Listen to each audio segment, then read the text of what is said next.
अस्सलामुअलैकुम जी, welcome to खबर और तज्जिया। मैं सना नकवी, प्रोग्राम में मेरे साथ मौजूद हैं मुजम्मिल सरवर्दी साहब। मुजम्मिल साहब, बहुत शुक्रिया आपका। नाज़रीन, सबसे पहले बात इमरान खान की सेहत के हवाले से। फ्रेंड ऑफ कोर्ट सलमान सफ्दर की एक रिपोर्ट के बाद इमरान खान साहब की जो फैमिली है उनके शदीद तहफ़्फ़ुज़ात हमारे सामने हैं। इसके अलावा तहरीक इंसाफ पार्लियामेंटेरियंस की तरफ से एहतजाज की कॉल भी दी गई थी इसी हवाले से।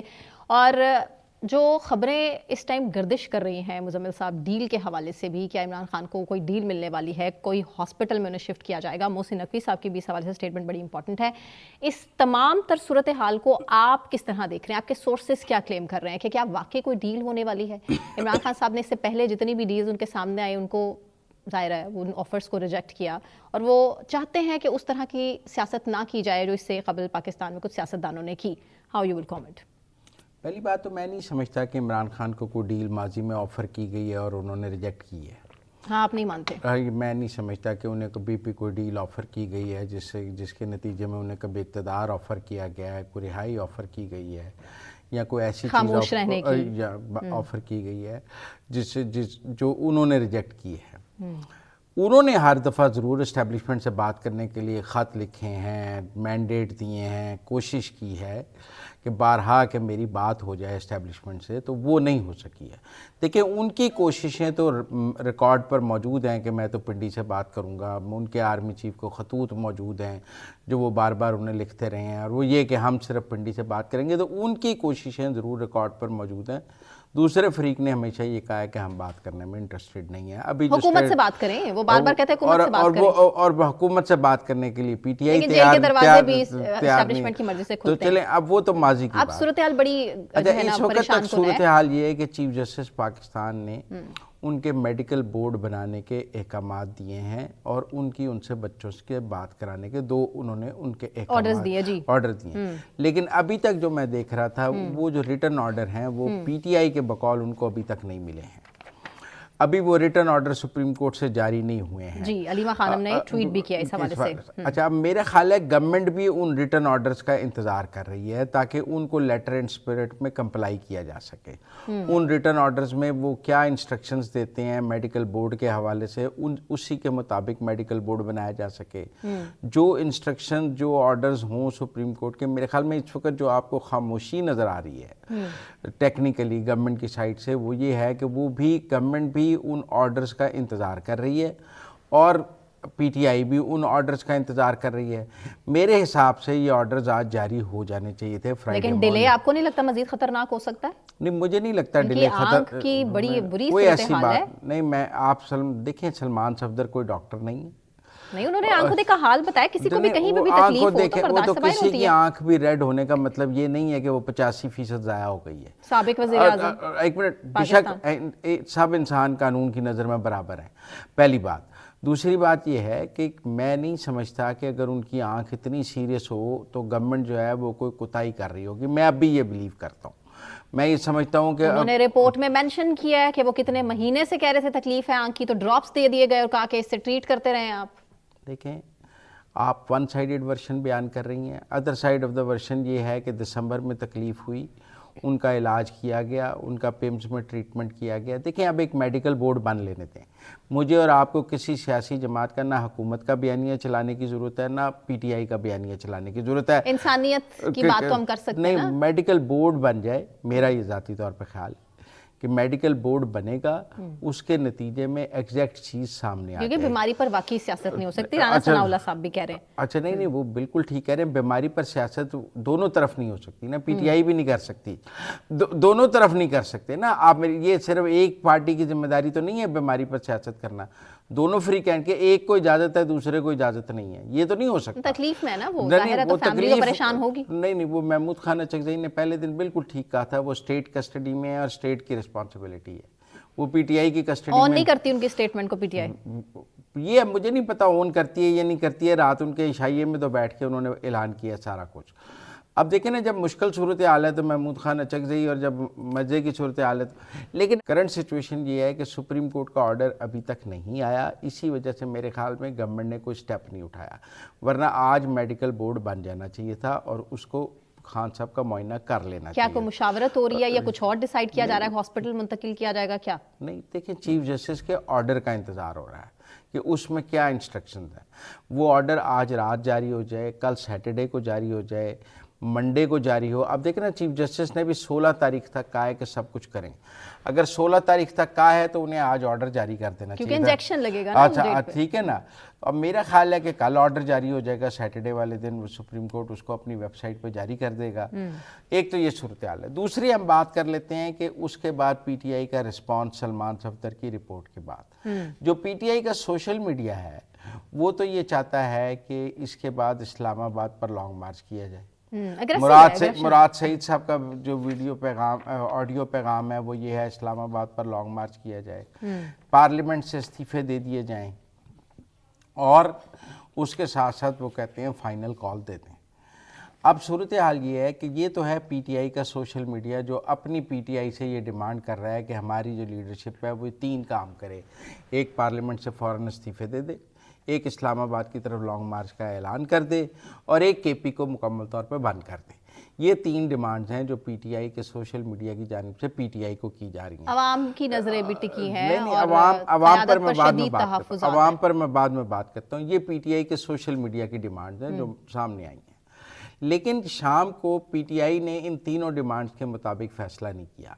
ना उन्होंने केपी बंद करने का फ़ैसला किया, ना उन्होंने इस्लामाबाद पर मार्च करने का फ़ैसला किया, ना उन्होंने इस्तीफ़ों का फ़ैसला किया। उन्होंने पार्लियामेंट के बाहर धरने का फ़ैसला किया, वो भी अरकान पार्लियामेंट का, वो भी हुकूमत ने नहीं होने दिया। लिहाजा जो आपने मुझसे पहला सवाल किया ना कि कोई डील हो रही है, डील हो रही होती तो धरना तो असेंबली के बाद तो मुज़ाकरात से ही हल होंगे करने देते ना। तो मेरे ख्याल है जो महमूद खान अचकज़ई की कॉल थी ये सबसे सॉफ्ट कॉल थी। 8 फरवरी वाली नहीं, ये जो पार्लियामेंट के अरकान का धरना जो था पार्लियामेंट के बाहर, ये सबसे माइल्ड और सबसे सॉफ्ट एहतजाज था जो किया जा सकता था, क्योंकि डिमांड तो इससे बहुत ज़्यादा थी।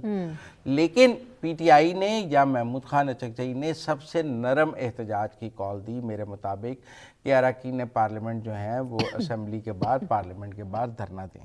लेकिन डी चौक पे या पार्लियामेंट के बाहर कहीं उनको जगह मुख्तस कर दी जाती तो वो वहाँ बैठ के धरना दे देते। लेकिन आप देखें कि हुकूमत ने उन्हें रेड जोन में वो धरना देने की भी इजाज़त नहीं दी है। हमने जो क्लिप्स देखी हैं उनमें अरकान पार्लियामेंट को पार्लियामेंट लॉज से नहीं निकलने दिया गया, सेनेट से नहीं निकलने दिया गया, कोई धरने का कैंप नहीं लगाने दिया गया, और एक कॉर्डन ऑफ हमने देखा है डी चौक का और पार्लियामेंट के बाहर के कोई धरना ना हो सके। तो इसका तो मतलब है कि गवर्नमेंट कोई शो लगाने नहीं दे रही। इवन के वो मेरे ख्याल में नहायत ही नरम एहतजाज की कॉल दी। पुलिस के साथ थोड़ी सी हुई है, वो तो एक आध एमएनए की हुई है, लेकिन टेक्निकल बात यह है कि मेरे ख्याल में धरना नहीं देने दिया गया। और ना ही केपी में हमें कोई ऐसी इतलात आई हैं कि जी सारी सड़कें बंद हो गई। अब जहाँ तक आपने आवाम की बात की है, मैंने फुटेजेस देखी हैं। पेशावर में 40-50 लोग थे, सवाबी में 60-70 लोग थे। देखें, एक पार्टी है जिसकी केपी में 2/3 अक्सरियत है। 2/3 उसकी केपी असम्बली में अक्सरियत है, और 2/3 उसके लोग एमएनए जो है वो केपी से जीत के आए हुए हैं। वहाँ पर अगर कोई आज मुझे 5,000 10,000 का एहतजाज दिखा दे कि किसी शहर में 10,000 लोग बाहर निकले हैं और उन्होंने इमरान खान के लिए एहतजाज किया है, तो मैं ज़रूर आपकी बात कर लूँ।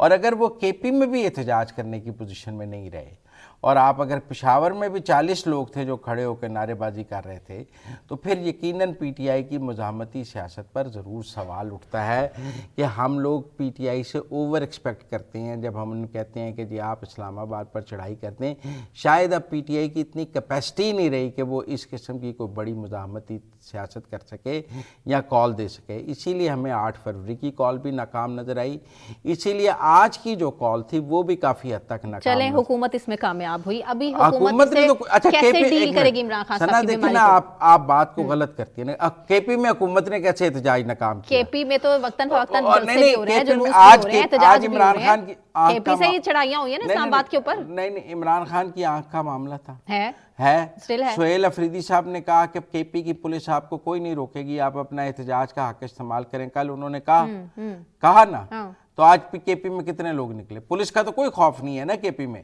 पेशावर में गिरफ्तारी का तो कोई खौफ नहीं है कि कोई बंदा पुलिस गिरफ्तार कर लेगी, लाठीचार्ज हो जाएगा, आंसू गैस हो जाएगी, कोई वाटर कैनन हो जाएगा। इसका पेशावर सवाबी। अच्छा, आप इससे ये गेज कर रहे हैं बेसिकली कि जनाब इमरान खान साहब की सेहत के हवाले से पाकिस्तान के लोग कंसर्न नहीं है, क़यादत इंटरेस्ट नहीं ले रही है, तरीके इंसाफ के जो अपने कारकुनान हैं वो मोबिलाइज नहीं है, तो इमरान खान साहब को ऐसे ही जेल में रहना चाहिए? नहीं, उनका इलाज होना चाहिए, प्रॉपर इलाज होना चाहिए। मैं ये कह रहा हूँ कि पीटीआई से उनका सोशल मीडिया ओवर एक्सपेक्ट करता है मुज़ाहमती सियासत के हवाले से। मैं आज देख रहा था कि वो सोहेल अफरीदी के ख़िलाफ़ लानतान हो रही थी, मैं देख रहा था पीटीआई का सोशल मीडिया अपनी लीडरशिप को बहुत मिलाइन कर रहा था कि ये लोग जो हैं ये बाहर नहीं निकल रहे हैं, ये लोगों को बाहर नहीं निकाल रहे। मेरे ख्याल में पीटीआई के सोशल मीडिया को ये समझना होगा कि लोग बाहर नहीं निकल रहे, पीटीआई के लीडर बेबस हैं। अब सूरत हाल ये है कि मेरा ज़ाती तौर पे ये ख्याल है कि कल या परसों मेडिकल बोर्ड बन जाएगा। वो मेडिकल बोर्ड इमरान खान की आँख का तफसीली मुआयना करेगा, चाहे अलशिफा हॉस्पिटल इमरान खान को ले जाना पड़े उस मुआयने के लिए। उस मेडिकल बोर्ड में मेरी राय में इमरान खान का ज़ाती मौलिज भी होगा। वो जो मेडिकल बोर्ड की रिपोर्ट आएगी 16 फरवरी को सुप्रीम कोर्ट में, हालात उससे क्लियर होंगे। सलमान सफदर साहब कोई डॉक्टर नहीं थे, ये डॉक्टर्स की जो रिपोर्ट आएगी मेडिकल बोर्ड की, उससे पता लगेगा कि आँख की सिचुएशन क्या है। और मैं समझता हूँ कि टेबल्स विल टर्न डाउन। मेरा सिचुएशन खराब थी तो रातों रात हॉस्पिटल जाना पड़ा? नहीं, वो तो देखें इलाज की सिचुएशन नहीं खराब थी, उस बीमारी का इलाज ही ये है कि आंख में टीका लगता है। मैंने भी अपनी आंख तो जेल में नहीं हुआ ना? नहीं, वो डे में ले जाना इमरान खान को मुनासिब नहीं समझा गया होगा कि लोग देख लेंगे। आप मेरी बात बहुत महीने पहले भी नहीं, हाँ, मतलब डे में ले जाना सिक्योरिटी कंसर्न होगा। पिम्स में सैकड़ों हजारों मरीज होते हैं, कॉर्डन ऑफ करना मसला होगा, तो रात को सेफ समझा गया। और डॉक्टर्स जिस पर एनालिसिस दे रहे हैं सोशल मीडिया पे, वो भी बड़ा गौरतलब है कि इसका पहले ही अगर इनिशियल स्टेजेस पे ही अगर इसको ट्रीट किया तो फिर यहाँ तक मसला नहीं होता। नहीं, इनिशियल पे ही किया गया होगा। रोशनी आती है सिर्फ, नजर कुछ नहीं आ रहा। नहीं, ऐसे ब्लर हो जाता है, कहते हैं ब्लर हो जाता है। मैं आपको कह रहा हूँ कि मैंने भी अपनी आंख में टीका लगवाया हुआ है। आँख में टीका लगना कोई ऐसी बात नहीं है कि आप कहें ये जदीद इलाज आ गया है, इससे ये जो ब्लरनेस और ये जो आँखों में पेन और जलन और इस किस्म ब्लरनेस, ये चीज़ें ख़त्म हो जाती हैं अब टीके से। आई का बहुत जदीद इलाज आ गया है। मैं अब भी आपको ये कह रहा हूँ कि आँख ज़ाया नहीं हुई होगी, मेरी ये राय है, पर मैं डॉक्टर्स की राय का इंतज़ार कर रहा हूँ। मैं सलमान सफदर की राय नहीं मानता कि 85% बिनाई ज़ाया हो गई है। वो एक मरीज़ का मौक़िफ़ है, मरीज़ के सर में दर्द हो रहा हो तो वो समझता है मेरी जान निकल रही है ना, आप समझें। डॉक्टर्स को पता होता है कि ये सर दर्द है, ये दिल का दर्द है, ये अपेंडिक्स का दर्द है। मैं ज़ाती तौर पर समझता हूँ ये हो सकता है कि उनकी आँख बह रही हो, उस दौरान आंख बहती है, उसमें से पानी निकल रहा हो सकता है वो टिश्यू से साफ कर रहे हो आंख। इन चीज़ों को मैं नल एंड वाइड नहीं कर रहा, लेकिन मेरा फिर भी ये ख्याल है कि मंजरनामा बदल जाएगा मेडिकल बोर्ड की रिपोर्ट के बाद। अभी जो मंजरनामा है ये ऐसा नहीं रहेगा। घर वाले परेशान हैं, उनके बेटों से भी बात कराने का अदालत ने कहा है, वो भी बात करा दी जाएगी। तो अब जो नौरीन नियाजी साहब इस हवाले से क्या फरमानी, पहले वो सुन लेते हैं, फिर इस पर कॉमेंट। जी, अंजुम गफूर तो मेरा नहीं ख्याल घर से निकल सकेगा। अंजुम गफूर को अपने बच्चों की भी हिफाजत करनी चाहिए, क्योंकि लोग उसको भी नहीं छोड़ेंगे और उसके घर वालों को भी नहीं छोड़ेंगे। मैं समझता हूँ, देखें ये इस तरह का एक बयान इमरान खान साहब ने भी, आपको याद है वो शहबाज गिल साहब की जिन्होंने रिमांड दिया था, तो उन्होंने कहा था हम इस जज को नहीं छोड़ेंगे। बड़े सियासतदान में बड़े बड़े बयान दिए हैं जजों के खिलाफ भी। फिर उसके बाद उन्होंने ऐसा कि मैं फलां आईजी को नहीं छोड़ूंगा, उसकी मूँछों से तस्मे बना लूँगा। ये कोई अच्छी गुफ्तगू नहीं है। अगर उनकी बहनें ये कह रही हैं कि हम उसके बच्चे मार देंगे या उसके बच्चों को मार दिया जाए सुप्रिटेंडेंट जेल के, उनके बच्चों का क्या कसूर है? एक मिनट, आप मेरी बात समझें, फिर आप ये कहें कि उनके बच्चों का, उसके बच्चों का क्या कसूर है जो आप कह रहे हैं कि लोग उसके बच्चे भी मार दें। आप मेरी बात समझें, फैमिली से नहीं करने दी गई ना। नहीं, टेक्निकल बात यह है कि बताएं सुप्रिटेंडेंट जेल के बच्चों का क्या कसूर है? आप क्या लोगों को कह रही हैं उसके बच्चे मार दें? मतलब ये कोई समझदारी वाली बात है जो उनकी बहनें कर रही हैं? इसकी मजम्मत की जानी चाहिए या इसको प्रेज करना चाहिए? बेसिकली उनका मौक़िफ़ ये कि कितने टाइम तक तो जो यार मैं फिर ये कह रहा हूँ कि मैं कह रहा हूँ कोई तकलीफ है, पे ना उसने कान नहीं धरा। अच्छा, ये ऐसे ही है कि मेरी राय से किसी को इख्तलाफ है या मेरे किसी एक्ट से, वो कि मैं आपके बच्चों को, ये मतलब आप मेरी बात, वो कहेगा मुजम्मिल मैं तेरे बच्चे मार दूंगा, तो ये कोई सही बात है? हम इस कल्चर को पाकिस्तान में परवान चढ़ाना चाहते हैं क्या सब पागल लोग हमारे समझ आ गए हैं? कभी किसी को कहते हैं मार देंगे, कभी किसी को कहते हैं मार देंगे, ये क्या है? अच्छा, अब गवर्नमेंट का जो पॉइंट ऑफ व्यू है ना, वो भी आप समझें। लोग ममासलत ले रहे हैं इसको नवाज शरीफ की बीमारी से, कि नवाज शरीफ भी बीमार हुआ था तो डील हो गई थी और नवाज शरीफ मुल्क से बाहर चला गया था। अब इमरान खान की बीमारी की बात की जा रही है तो इमरान खान की भी डील हो गई है तो इमरान।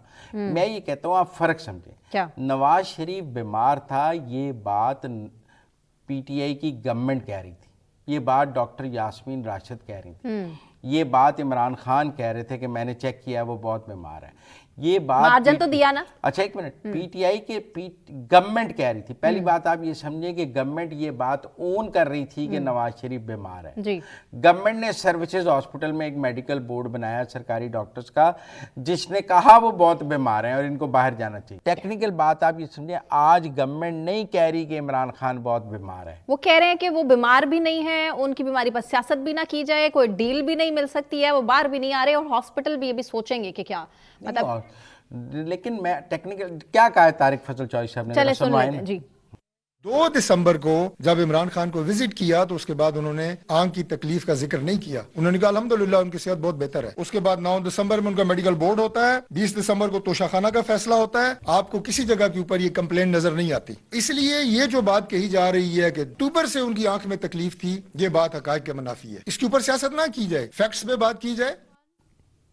तकलीफ थी लेकिन बड़ी माइनर तकलीफ थी और इस बात का सलमान सफदर ने भी इजहार किया है कि वो इस चीज़ को इसीलिए बावर नहीं करा रहे थे कि ये ना समझा जाए कि इमरान खान जेल में कमज़ोर पड़ गया। अब वो तकलीफ जब इस हद तक बढ़ गई तो उसको मिसट्रीट किया गया तो सूरत हाल तो सामने है। इमरान खान साहब का 3 टाइम्स वाइटल्स चेक होते हैं, ब्लड प्रेशर, शुगर, उनके 3 टाइम्स दिन में उनका मेडिकल मुआयना होता है। ये सलमान सफदर की रिपोर्ट में है कि साबिक सुपरिटेंडेंट अडयाला जेल के मुताबिक 1.5 साल में 25 मरतबा इमरान खान का चेकअप हुआ, कम नहीं है। वो ये डेली मुआयना अलग है, मुकम्मल चेकअप की और बात मैं कर रहा हूँ। दूसरी बात ये है कि खान साहब जो हैं, अभी देखें ना, इससे पहले तो ये था कि खान साहब को डेथ सेल में रखा हुआ है, एक 6x6 का सेल है, उनको मौत की कोठरी में रखा हुआ है। अब सलमान सफदर साहब की रिपोर्ट क्या कह रही है कि वो तो 7 कमरों का सेल है, उसमें फिरने की अलग जगह है, एक्सरसाइज, बाथरूम भी वही है। नहीं सर ना बाथरूम वही होता है, अटैच बाथ ही होता है, कैमरा है, अटैच बाथ ही होता है। कोई जेल में हर जगह कैमरा होता है, सुपरिटेंडेंट जेल ने हर कैदी को अपनी नजर में रखना होता है, ये कोई आपका जाती घर नहीं होता। अच्छा, इसी जेल में कितने सियासतदानों ने जेल सब कैमरे में ही रहे हैं, कोई कैमरे के बगैर नहीं रहा इस कोठरी में, सब। आप मेरी बात समझे ना करें। अच्छा, लेकिन टेक्निकल बात है कि कोई मौत की कोठरी नहीं है, ये बात तो आप मान लें सलमान सफदर साहब की रिपोर्ट में। ठीक, मतलब साहब गवर्नमेंट ये मानती है कि जेल में जो सूरत हाल है वो बिल्कुल ठीक है, और ये भी मोहसिन नकवी साहब के हवाले से ही कुछ अभी कुछ देर पहले मीडिया पे भी खबरें थी कि उनको मुंतकिल किया जा सकता है हॉस्पिटल में, इस्लामाबाद हॉस्पिटल। नहीं, मेरे ख्याल में अगर आंख का मामला बहुत सीरियस हुआ तो फिर अल-शिफा आई हॉस्पिटल उन्हें शिफ्ट किया जाएगा। और मैं समझता हूँ कि जो ये डिमांड है ना पीटीआई की कि उनको अल-शिफा आई हॉस्पिटल में शिफ्ट किया जाए, अगर उनकी मेडिकल बोर्ड ने ये लिखा कि उन्हें हॉस्पिटल शिफ्ट करने की ज़रूरत है तो फिर शौकत खानम नहीं, अल-शिफा आई हॉस्पिटल शिफ्ट किया जा सकता है ट्रीटमेंट के लिए। अब वो ट्रीटमेंट 1 दिन का है, 10 दिन का है, 15 दिन का है, 6 दिन का है, वो ट्रीटमेंट के लिए ज़रूर शिफ्ट किया जा सकता है, जैसे पहले पिम्स लेके गए हैं। अब सूरत हाल ये है कि मैं फिर कह रहा हूँ कि ये सारे डिसीजंस मेडिकल बोर्ड की रिपोर्ट पे होंगे। ये फिलहाल गवर्नमेंट, मुझे आज की गवर्नमेंट के रिस्पॉन्स से ये लग रहा है कि गवर्नमेंट ये कॉन्फिडेंट है कि आंख का मसला सीरियस नहीं है गवर्नमेंट, क्योंकि जिस तरह गवर्नमेंट ने आज एक्ट किया है कि उसने आज धरना नहीं होने दिया या उसने आज कोई पैनिक सिचुएशन में कदम नहीं उठाया, फौरन हॉस्पिटल शिफ्ट नहीं किया, बोर्ड नहीं बनाया, तो इसका मतलब गवर्नमेंट काफ़ी हद तक कॉन्फिडेंट है कि ऐसा कोई सीरियस मामला नहीं है। जब मेडिकल बोर्ड बनेगा, गवर्नमेंट यही कह रही है कि मेडिकल बोर्ड बनेगा तो एग्जैक्ट मेडिकल रिपोर्ट सामने आ जाएगी। लास्ट टाइम भी आपको पता है पिम्स के डॉक्टर ने एक वीडियो पैगाम दिया था जिसमें उनके ट्रीटमेंट के हवाले से मेरा ज़ाती तौर पे ये ख्याल है कि ये जो मेडिकल बोर्ड की रिपोर्ट है ना, वो ये तय करेगी कि आंख ज़ाया हुई है, आंख 85% ज़ाया हुई है, 15% ज़ाया हुई है या बचा ली गई है।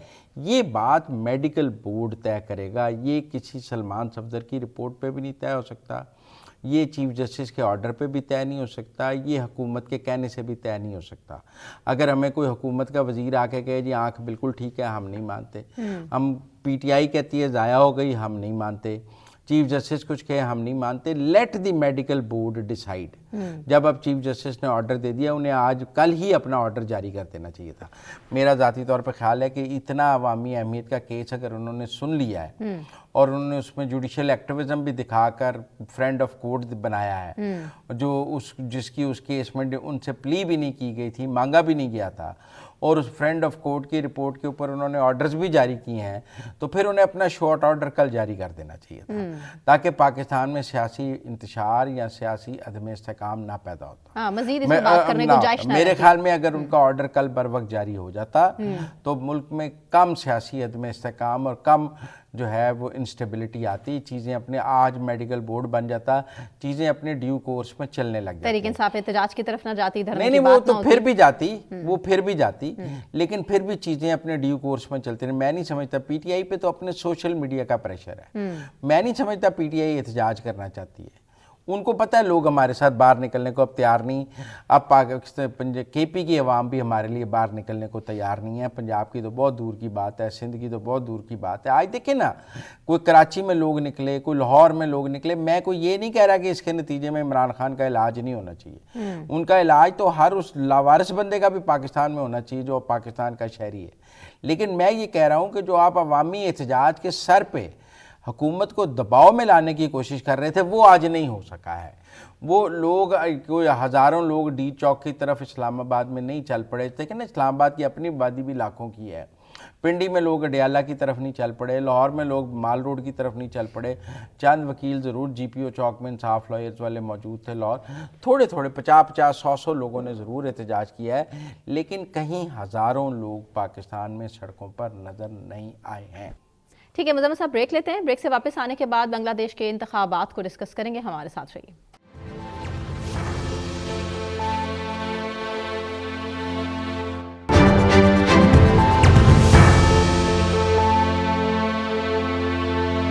वेलकम बैक नाज़रीन। बात बांग्लादेश के आम इंतखाबात के हवाले से 13वीं पार्लिमानी इंतखाबात में बांग्लादेश नेशनल पार्टी BNP ने मैदान मार लिया है और 299 में से 209 नशिस्तें उन्होंने जीत ली हैं। और जो जैनजी की नेशनल सिटीज़न पार्टी है वो भी जमात इस्लामी के साथ इत्तेहाद में शामिल है। हमारे नुमाइंदे हम न्यूज़ के जावेद सोमर साहब इस टाइम ढाका में मौजूद है, उन्होंने कवरेज किया इलेक्शन की। उनसे पूछते हैं ताज़ा तरीन सूरत हाल क्या है। जावेद सोमर साहब, thank you so much. Javed, बताइएगा सूरत हाल क्या देख रहे हैं इलेक्शन के बाद? अभी इलेक्शन तो जाहिर है गुज़िश्ता रात ख़त्म हो गया, गुज़िश्ता कल जो ख़त्म हो गया। उसके बाद जो गहमा गहमी थी वो इलेक्शन कमीशन ऑफ पाकिस्तान में थी, और मैं इस वक्त मौजूद हूँ बांग्लादेश के अंदर, इलेक्शन कमीशन ऑफ बांग्लादेश के बिल्कुल बाहर मौजूद हूँ। और अभी भी यहाँ पर ये एक्टिविटी जो है वो चल रही है कि हम लोग इंतज़ार कर रहे हैं कि जो फाइनल रिजल्ट्स हैं, जितने भी यहाँ पर 64 डिस्ट्रिक्ट्स हैं और तकरीबन 7 के 8 करीब डिवीज़न्स हैं पूरे बांग्लादेश की, तो यहाँ पे जितने भी हल्के हैं उनके रिजल्ट्स जो है ऑफिशियली अनाउंस नहीं किए गए। जहाँ तक इस इलेक्शन कमीशन के अंदर मौजूद कुछ ऐसे हमारे दोस्त हैं जिनसे हमने अनऑफिशियल चीज़ें पूछी, तो उनका यही कहना था कि अभी तक जो है 212 BNP और तकरीबन 70 से अबव जो है वो जमात इस्लामी बांग्लादेश ने जो है सीटें हासिल की हैं। मुज़म्मिल साहब, अगर हम इस चीज़ को देखें, गुज़िश्ता रोज़ के जितने भी इंतखाबात थे तो उसमें मैंने तकरीबन ढाका शहर है वो उसका 70% हिस्सा जो है मुख्तलिफ पोलिंग स्टेशन पे जाके कवर किया। वहाँ से हमने अपने हम न्यूज़ के लिए मुकम्मल तौर पर जितना हो सकता था हमने उसकी रिपोर्टिंग भी की। लम्हा ब लम्हा हमने खबर पहुँचाई कि यहाँ पे कौन सा हल्का है, कौन सा पोलिंग स्टेशन है, कौन सा वार्ड है, तो उस वजह से हमने सारी चीज़ें दी। तो एक चीज़ बड़ी अच्छी हमें यहाँ पे नज़र आई, वो यही कि एक जो गुज़िश्ता साल जो अगस्त वाला मामला था, उसके बाद रिजीम चेंज हुई। रिजीम चेंज होने के बाद जो ख़ास तौर पर जेनजी है जो है हम बांग्लादेश की, जिसने ये सारा अमल किया था, उसके जानिब से हमने देखा कि उनके ज़ाहिर है उनके लीडर नाहिदुल इस्लाम है, वो तो ज़रूर अपने मुंतखाबात में जीते हैं, लेकिन यहाँ पे उस तरह से उनका एक जो किरदार होना चाहिए था इन इंतखाबात के अंदर नौजवानों का, जैसे उन दिनों में हुआ था, वो हमें बहुत कम दिखाई दिया। और दूसरी चीज़ मैं आपको बताऊँ कि वोटर्स जो हैं उसमें मर्द और ख़वातीन, बुज़ुर्ग हों मर्द, बुज़ुर्ग हों ख़वातीन, उन्होंने भरपूर तरीके से इंतखाबात में हिस्सा लिया। उसकी वजह एक है, वो ये है कि 15 साल के बाद एक ख़ासबाना जो रूल है, रिजीम है, वो चेंज हुई, लोगों ने सुख का सांस लिया। और फिर अब जो जिस तरह से इलेक्शन कमीशन ऑफ बांग्लादेश ने ये गिव जो है मामला, इसको हम देखें कि ये हमें उनको अप्रिशिएट करना होगा कि बहुत अच्छे तरीके से 3 टियर्स हर पोलिंग स्टेशन के पास उन्होंने सिक्योरिटी रखी ताकि किसी किस्म का नापसंदीदा कोई वाकया ना हो। उन्होंने हर तरह से लोगों को यहाँ पे तहफ़्फ़ुज़ फराहम किया और लोग घरों से खुद निकले, जैसे पाकिस्तान में होता है। पाकिस्तान में आम इंतखाबात हों तो वहाँ पे एक उम्मीदवार जो है वो घर से वोटर को लेकर पोलिंग स्टेशन में पोल कराने से लेकर उसको वापस छोड़ने तक ट्रांसपोर्ट देता है, उनको मतलब मुख्तलिफ जो उनकी रिफ्रेशमेंट दी जाती है। लेकिन यहाँ हमने ऐसी कोई चीज नहीं देखी। सिंपल एक वोटर आ रहा है, आकर अपना पोल करके आराम से वापस अपने अपने काम पे अपने अपने घरों में जा रहा है। और सबसे और एक और चीज बताऊं कि ये 3 से 4 दिन मुसलसल इन इलेक्शन की वजह से ढाका शहर मुकम्मल तौर पर सील पैक बंद था। शाहराहों पर आपको कोई सवारी नजर नहीं आएगी। जिस तरह से नॉर्मल रूटीन में गुंजान आबाद शहर है ढाका, तो यहाँ पे रस्तों और शाहराहों पर रोड्स पर बहुत ज्यादा पब्लिक होती है। तो वो पब्लिक और जो गाड़ियां हैं वो भी हमें नजर नहीं आई। ये सिर्फ मेडिसिन की शॉप और इसके अलावा फूड पॉइंट जो थे वो कुछ हद तक खुले थे, बाकी यहाँ पे सब कुछ बंद था। और ढाका के अंदर जितने भी ढाका के सराउंडिंग्स में या फिर पूरे मुल्क से जो लोग यहाँ पर मुआश के वास्ते यहाँ आए थे वो भी वापस अपने अपने गाँव में चले गए। उन्होंने अपने अपने एरियाज में जाकर वहाँ पे वोट पोल किया है। जी जावेद शुमरो साहब, तारिक रहमान साहब ने ये इलेक्शन रिजल्ट्स आने के बाद कोई खिताब किया है? जो मुतवक्का वज़ीर आज़म हैं उन्होंने क्या पैगाम दिया है? और जमात इस्लामी ने सुना है अपनी शिकस्त तस्लीम कर ली है, तो इस उनके जो अमीर हैं शफीक साहब, उन्होंने क्या कहा है और तारिक रहमान साहब ने क्या कहा है? देखें जी, जहाँ तक बात है तारिक रहमान साहब की, बांग्लादेश नेशनल पार्टी के सरबराह हैं बांग्लादेश के अंदर। आज सुबह हमें इतला दी गई थी कि आज उनकी पार्टी के जो प्रेस डील करने वाले अहदेदार हैं उन्होंने आज दिन 12 बजे एक प्रेस कॉन्फ्रेंस करनी थी। तो मैं क्या पूरा इंटरनेशनल मीडिया, लोकल मीडिया, उनका जो यहाँ पे सदर दफ्तर है वहाँ पहुँचे और 1 घंटे तक हम इंतज़ार करते रहे कि जी कोई ना कोई BNP की जानिब से जो मुशावरत का अमल गुज़िश्ता रात से जारी है उस पर उन्होंने कोई अनाउंसमेंट करनी है, क्या करना है। लेकिन अचानक बताया गया कि जी हम प्रेस कॉन्फ्रेंस जो है कैंसिल कर दी गई है, उसके बारे में हम आपको बाद में बताएंगे कि कब ये होगी। और आज अब पूरा दिन यहाँ पे गुजर चुका है, यहाँ पे रात हो चुकी है, तो रात अभी तक हमें कोई ऐसी इत्तला वहाँ से नहीं आई। और बाकी रही बात जमात इस्लामी बांग्लादेश के सरबराह डॉक्टर शफीकुल इस्लाम साहब, उन्होंने बिल्कुल ये बात मान ली है कि जी हमें वोट कम पड़े हैं। उसके भी बहुत ज़्यादा वजूहात हैं, क्योंकि उन्होंने ख़वातीन के हवाले से आखिरी दिनों में आके कुछ स्टेटमेंट्स दी, तो जो ख़वातीन का एक वोट था वो भी उनसे थोड़ा सा वापस हो गया। अपनी जो जमात इस्लामी की ख़वातीन रहेंगे उन्होंने तो ज़ाहिर है अपना काम किया, उनको जो वोट्स थे वो तो पड़े, लेकिन जनरली जो ख़वातीन हैं बांग्लादेश की, उनको अगर हम देखें तो दे आर वेरी एनर्जेटिक, वो पॉलिटिकली मोटिवेटेड हैं, उनको पॉलिटिकली चीज़ों का पता है, ये सबसे बड़ी बात है। तो जितने शौक से, क्योंकि कुछ ऐसे भी एक जीनजी है जिन्होंने गुज़िश्ता 15 सालों के अंदर 18 साल तक अपनी उम्र पास कर ली है, वो फर्स्ट टाइम उन्होंने वो वोट बनवाया और फर्स्ट टाइम वो यहाँ पे वोट पोल उन्होंने किए हैं।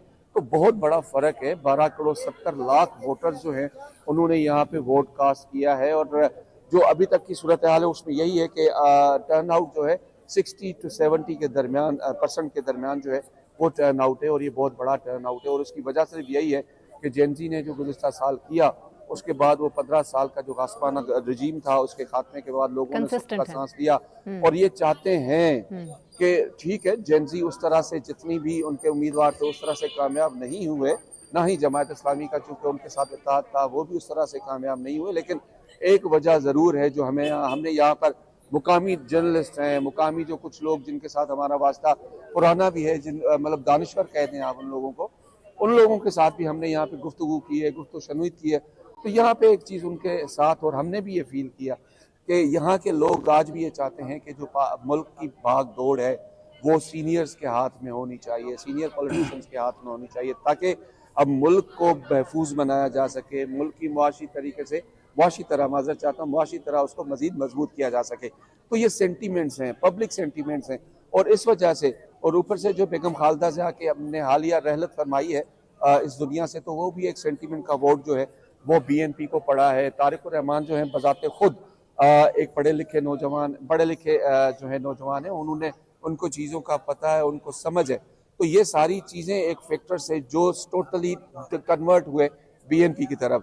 जमात इस्लामी की तरफ वही जो रिलीजियस पॉइंट ऑफ व्यू था, और ख़ासतौर पर जब आखिरी दिनों में आके उन्होंने ख़वातीन के हवाले से, ख़वातीन की जो है मुआशरे के अंदर किरदार के हवाले से कुछ ऐसे स्टेटमेंट्स दी, उसकी वजह से वो वोट बैंक उनका ज़रूर टूटा है।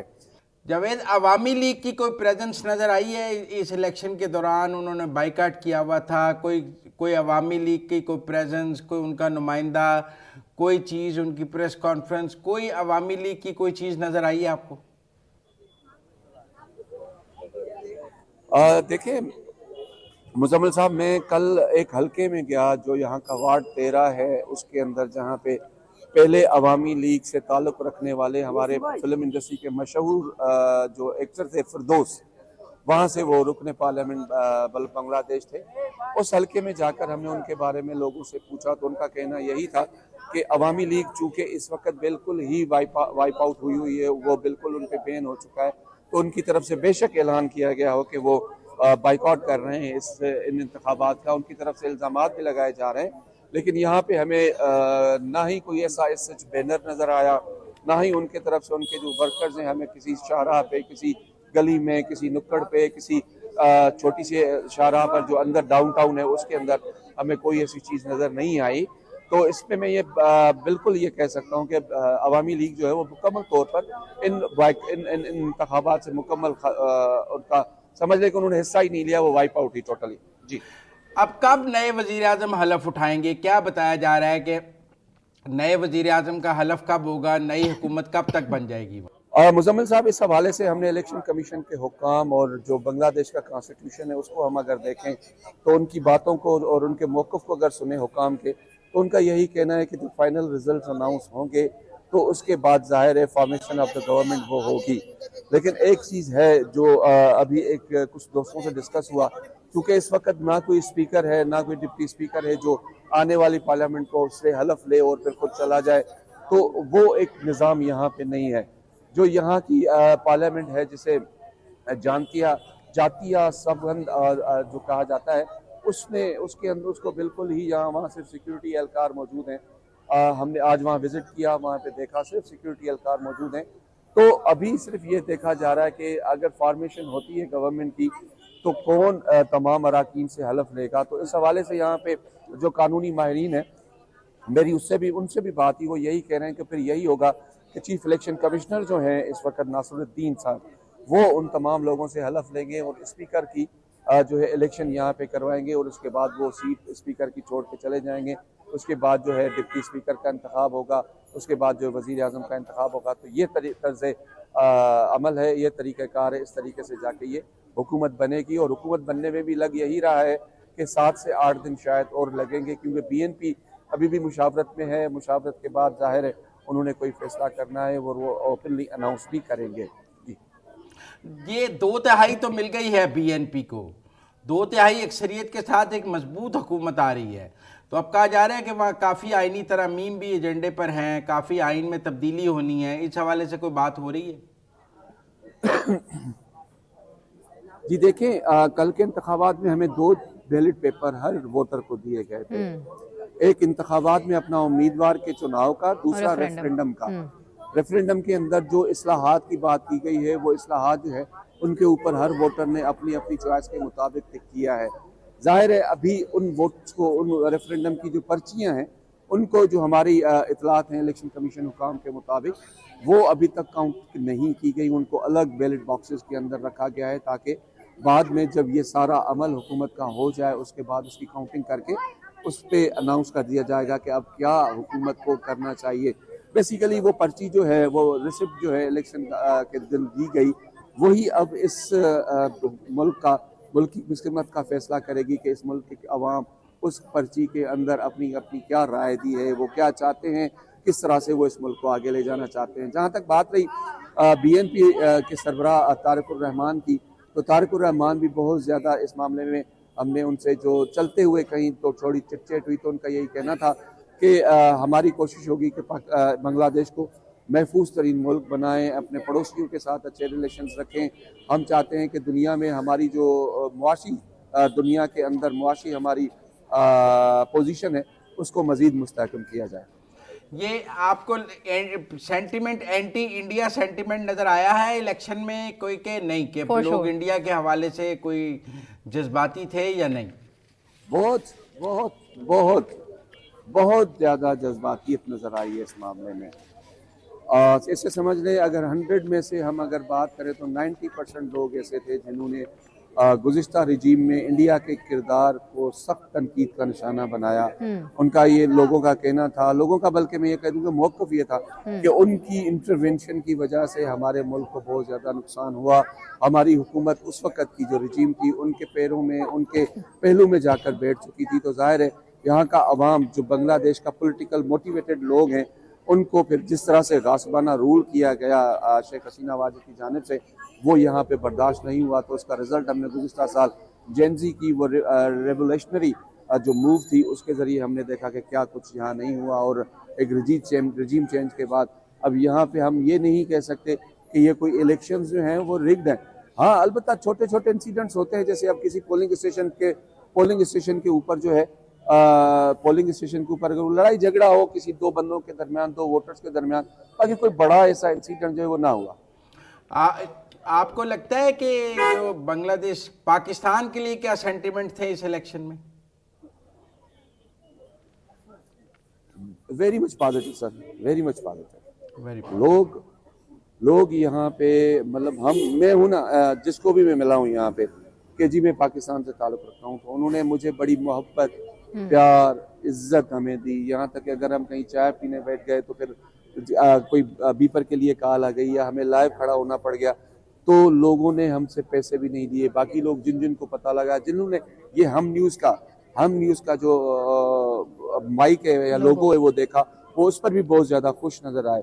और दूसरी चीज़ मैं आपको बताऊं कि हमने जब भी यहाँ पे हम न्यूज़ का नाम लिया तो हम एंटरटेनमेंट के ड्रामों का जिक्र बहुत ज़्यादा हुआ। किसी ने कहा हम फलां ड्रामा पसंद करते हैं, किसी ने कहा हमने अहद वफा बहुत शौक से देखा है, किसी ने कहा हमने यहाँ पे परिजात ड्रामा जो है हमारे हम टीवी का वो बड़े शौक से देखा है। तो लोग यहाँ पे हम टीवी के एंटरटेनमेंट चैनल कोई बड़े उसमें देखते हैं। ये हमें बड़ा एक पॉजिटिव साइन मिला कि बांग्लादेश का अवाम जो पाकिस्तान के एंटरटेनमेंट इंडस्ट्री को बड़े शौक से देखता है।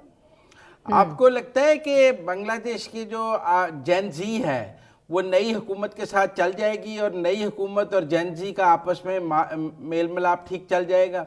वो के इलेक्शन तो उनकी पार्टी ने लड़ा है और उसको कामयाबी नहीं मिली, लेकिन जो नौजवान है वो तारिक रहमान के साथ कनेक्टेड है या नौजवान तारिक रहमान के साथ कनेक्टेड नहीं है?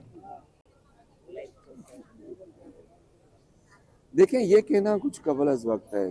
जो बाकी नौजवान थे उन्होंने ज़ाहिर अपना अलायंस किया था जमात इस्लामी के साथ, तो अब वो अलायंस देखते हैं किस तरफ वो बैठता है, वो ऊँट किस करवट बैठता है।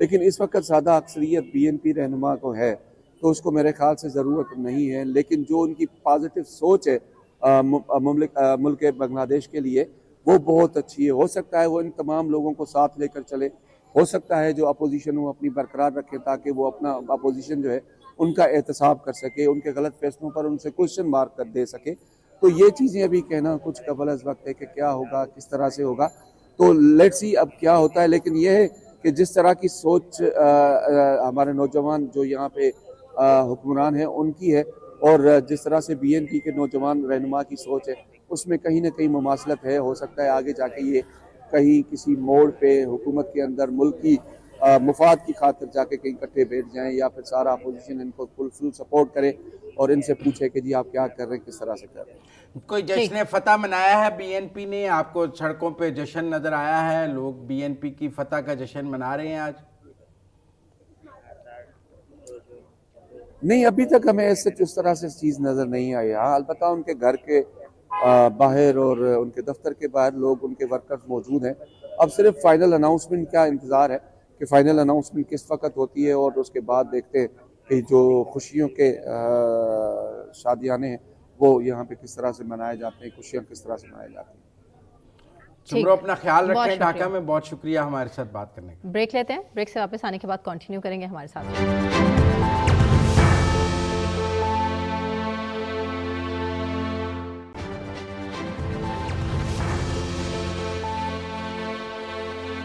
वेलकम बैक जी। लाहौर के बाद अब कोयटा में भी बसंत फेस्टिवल का इनकाद होने जा रहा है। 3 रोज़ा ये बसंत मनाई जाएगी 13 से 15 फरवरी तक। और इसके अलावा जो शहरी हैं वो बहुत ज़्यादा डिप्रेशन में, दहशतगर्दी कोयटा में बलूचिस्तान में जिस तरह से है उसके एक के बाद एक या के बाद दिगरे हम मुसलसल दहशतगर्दी के जो वाक़यात हैं फितनतुल हिंदुस्तान से जुड़े हम देखते रहते हैं। और अब सूरत हाल ये है कि वहाँ के शहरियों को रिलीफ देने के लिए कोयटा में बेसिकली ये बसंत मनाई जा रही है। मुज़म्मिल साहब, लेकिन शहरी थोड़ा शिकवा भी करते नज़र आ रहे हैं कि ये जो पतंगें हैं ये बहुत महंगी हैं, ये आम शहरियों की जो एक कुव्वत ख़रीद है ना उससे बाहर है। लाहौर में भी बहुत से लोगों ने इस चीज़ का जो है वो शिकवा किया था। 400 रुपये का 1.5 तावा बड़ा मुश्किल से ख़रीदा जाता है यकीनन। और लाहौर में तो बहुत रेट 25,000 रुपये तक पिन्ने का रेट किया और 50 करोड़ रुपए की खरीदो फरोख्त हो गई।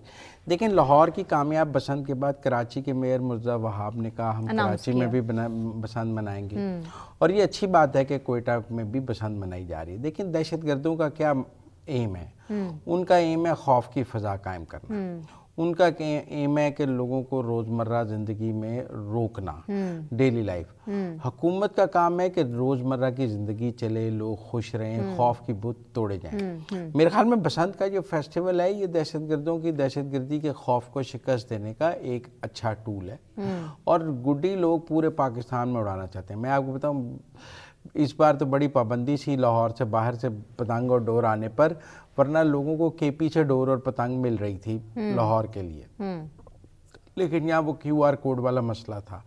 मैं ज़ाती तौर पे ये समझता हूँ कि फेस्टिवल जो है वो होना चाहिए। मैं इस किस्म के फेस्टिवल से, मुझे ये ज़रूर है कि इसमें किसी जान का नुकसान नहीं होना चाहिए। जैसे लाहौर में सेफ्टी मैयर्स के साथ बसंत मनाई गई है, कोयटा में भी सेफ्टी मैयर्स के साथ बसंत होनी चाहिए। लेकिन ये कोई लाहौर की जागीर तो नहीं है ना बसंत। बसंत पूरी पाकिस्तान में मनाई जा सकती है। और लोगों ने बड़ा शिकवा किया सोशल मीडिया पर, डिफरेंट मीम्स थे इस हवाले से कि भाई हमारा क्या कसूर है कि हम लाहौर से बाहर रहते हैं। लाहौर से बाहर हैं। तो मेरा ख्याल है कि आहिस्ता आहिस्ता बसंत 25 साल बाद रिवाइव हो रही है जी। अब नेक्स्ट ईयर मुझे लगता है पूरे पंजाब में क्या पूरे पाकिस्तान में एक ही दिन बसंत होगी। अच्छा। अब मुझे लगता है कि बसंत डे जो है वो नेशनल डे के तौर पर पूरे पाकिस्तान में एक ही दिन बसंत होगी। सारी सूबाई हुकूमतें भी बसंत मनाएंगी और सब जगह बसंत की इजाज़त होनी चाहिए। और पूरे दिन पूरी मुल्क में एक ही दिन बसंत क्यों नहीं होती है? जो हम अलग अलग हफ्ते मना रहे हैं, इसकी बजाय एक दिन बसंत का होना चाहिए, 2 दिन होने चाहिए, 3 दिन होने चाहिए, खुशियों के मौके होने चाहिए। और उस दिन लोगों को गुड्डी उड़ानी चाहिए, ऐसी बात नहीं है। डोर अच्छी होनी चाहिए, गले नहीं कटने चाहिए, सेफ होना चाहिए। देखिए ना, उस दिन एक जगह हम बैठे थे, उन्होंने कहा रेट ऑफ द स्टेट क्या होती है? रेट ऑफ द स्टेट ये होती है कि लाहौर में 14 लाख मोटरसाइकिल हैं और हुकूमत ने 7 दिन में 14 लाख बाइक्स पर रॉड लगा ली है जी। इसको कहते हैं ना रेट ऑफ द स्टेट के, हर बंदे ने अपनी बाइक पर रॉड लगा लिया था जी। इसका मतलब है कि स्टेट अगर कोई काम करना चाहे तो वो करा सकती है। और मैं तो कोई देखना, अभी PSL का मैच पेशावर को दिया गया है। अब लोग कहते हैं KP में भी बहुत टेररिज्म है, लेकिन PSL का मैच इसी तरह आपको PSL का मैच कोयटा को भी दिया जाना चाहिए। और गवादर में बहुत अच्छा क्रिकेट ग्राउंड है, वहाँ पे भी PSL का मैच होना चाहिए। हम दहशतगर्दों के अज़ाइम को इसी तरह शिकस्त दे सकते हैं कि हम नॉर्मल लाइफ को वापस लेके आएँ बलूचिस्तान में। तो मैं तो गवर्नमेंट ऑफ बलूचिस्तान के स्टेप को बहुत अच्छा समझता हूँ कि उन्होंने कोयटा में बसंत का ऐलान किया है। और 13, 14, 15 3 दिन लाहौर में भी 3 दिन हुई थी, 6, 7, 8 लोग तो बल्कि मुतालबा कर रहे थे कि इसको और मजीद एक्सटेंड कर दें। बल्कि लाहौर में तो ईद के बाद एक और बसंत की वाजगिश भी है। इसमें कितनी सदाकत है? मेरा नहीं ख्याल कि बड़ा प्रॉफिट हुआ है गवर्नमेंट को। कैसा? नहीं, एक और बसंत नहीं होगी, अब नेक्स्ट ईयर की बात होगी। SOPs के साथ नेक्स्ट ईयर बसंत होगी। मुझे नहीं लगता एक और बसंत होगी। मैं ये समझता हूँ कि शायद कोयटा के बाद कराची में बसंत हो। उसके लिए नजरें टिकी हैं, उसके लिए मौसम बड़ा साजगार है कराची का। कराची में लोग सब मेरा ख्याल है हो सकता है कि सिर्फ साहिल समुंदर पे ना लोग बीच पे बड़ी अच्छी पतंगे उड़ा सकते हैं। लेकिन आपको लगता है कि कराची में ये हो पाएगा? क्योंकि दावे तो हवा में उड़ जाते हैं अक्सर कराची वालों की, तो उम्मीदों पे पानी फिर जाता है। मेरे ख्याल में गवर्नमेंट ने अनाउंस करना है, गुड्डी डोर तो लोगों ने खरीदनी है, सप्लाई एंड डिमांड का खेल है, वो तो अच्छी बात है। सेफ्टी मैयर्स हमारे जो हम न्यूज़ के एंकर है ना मंसूर अली खान साहब, उन्होंने कहा कि पंजाब में तो बसंत पर गुड्डी डोर पर पाबंदी थी, तो वो कराची थे तो उन्हें वहाँ एक जगह गुड्डी डोर नज़र आ गई। अच्छा। तो यहाँ पाबंदी थी, उन्होंने ख़रीद के साहिल समुंदर पर जाके गुड्डी उड़ा के अपने बच्चों को बताया, देखें ऐसे उड़ती है गुड्डी। और ये कितने टाइम पहले की बात है? ये जब पाबंदी थी 6-7 साल पहले की बात, वो मुझे सुना रहे थे। तो वहाँ तो इतनी पाबंदी नहीं रही जितनी पंजाब में रही है, वहाँ फिर भी गुड्डी डोर मिलती रही है। लेकिन मैं समझता हूँ कि ये सूबों के दरमियान कारकर्दगी का मुकाबला, गुड गवर्नेंस का मुकाबला, फेस्टिवल्स का मुकाबला, गेम्स का मुकाबला, ये ज़रूर होना चाहिए। इट्स एन हेल्दी कंपटीशन और हमें इसको इनकरेज करना चाहिए। बिल्कुल ठीक है, लेकिन मुजम्मिल साहब, जो कोयटा में दहशतगर्दी है और जिस तरह से कोयटा के लोग दहशतगर्दी का सामना करते हैं, ये तो वाकई इस पर बात करना सबसे ज़्यादा ज़रूरी है। एक तो कोयटा के लोगों की अपनी महरूमियाँ, ठीक है, फेस्टिवल्स आर वेरी इंपॉर्टेंट, लेकिन वहाँ पे अगर बात की जाए कि उस तरह से अच्छे हॉस्पिटल्स नहीं हैं, स्कूल्स कॉलेजेस नहीं हैं, और जिस तरह से कोयटा बलूचिस्तान के लोग महरूमियों का शिकार है, इस पर बात करना भी सबसे ज़्यादा ज़रूरी है, क्योंकि ये उनका शिकवा है कि हमें इग्नोर किया जाता है। बिल्कुल, मैं आपसे एग्री करता हूँ कि बलूचिस्तान की महरूमियों का अजाला होना चाहिए, और मैं समझता हूँ कि वहाँ के नौजवानों को रोज़गार के प्रॉपर मौके मिलने चाहिए। और हमें बलूचिस्तान के लिए अभी पंजाब ने 10 अरब रुपए दिए हैं, मेरे ख्याल में सारे सूबों को बलूचिस्तान के लिए फ़ंड्स कोऑपरेट करने चाहिए ताकि बलूचिस्तान की ये महरूमियाँ दूर हो सकें। और केपी में बसंत हो रही है कि नहीं, ये भी मैं पूछ लूँ आपसे। केपी में तो अभी एहतजाज की कोशिश हो रही है, वो और भी कामयाब नहीं हो रही, है वो नहीं हो रही। अभी बसंत मेरे ख्याल है सिंध और कोयटा और पंजाब ही है, क्योंकि लाहौर में बहुत से लोग केपी से भी आए हुए थे बसंत मनाने के लिए। ये भी मैंने बहुत, मेरे ख्याल है कश्मीर में हो सकती है ज़्यादा। चलें ठीक है मुजम्मिल साहब, इस उम्मीद के साथ कि अगले साल पूरे मुल्क में बसंत मनाई जाएगी, लेट्स सी। इसी के साथ नाज़रीन, मुझे सना नकवी को इजाज़त दीजिए, मुजम्मिल साहब को भी इजाज़त दीजिए। अपना बहुत ख्याल रखें, अल्लाह हाफ़िज़।